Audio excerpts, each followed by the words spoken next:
तुमच्या जन्मताच काही काही दात नसतातच काही लोकांना. सो अशा वेळी तुम्हाला इम्प्लांट सारखी ट्रीटमेंट आहे की ज्याच्यामध्ये तुमचं मूळ आधी बसवलं जातं आणि मग त्याच्यावर दात बसवला जातो.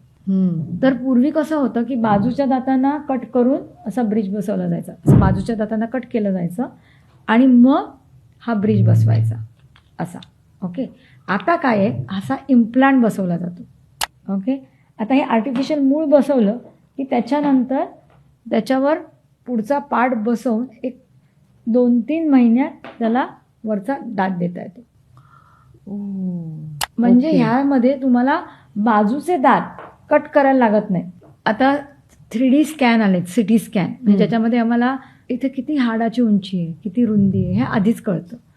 त्याच्याप्रमाणे आम्ही सॉफ्टवेअर आणि आर्टिफिशियल इंटेलिजन्स वापरून आधी ट्रीटमेंट करून घेतो त्या सिटी स्कॅनवर. ओके. तिथे इम्प्लांट व्हर्च्युअली टाकला जातो आणि त्याच्यानंतर सेम टू सेम तोंडात आम्ही कॉपी पेस्ट करतो. ह्याच्यामुळे तुम्हाला मिनिमम इन्व्हेजिव्ह ट्रीटमेंट, म्हणजे गम पूर्ण कापत नाही, त्याच्यामुळे स्टिचेस येत नाही. याला म्हणतात नॅव्हिगेशन टेक्निक. आणि फॉर्च्युनेटली हे इंडियात मी पहिलं केलं.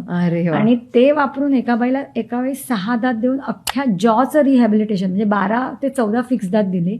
That was first time in world. Navigation all on 6 कॉन्सेप्टने मी जगात पहिलं केलं.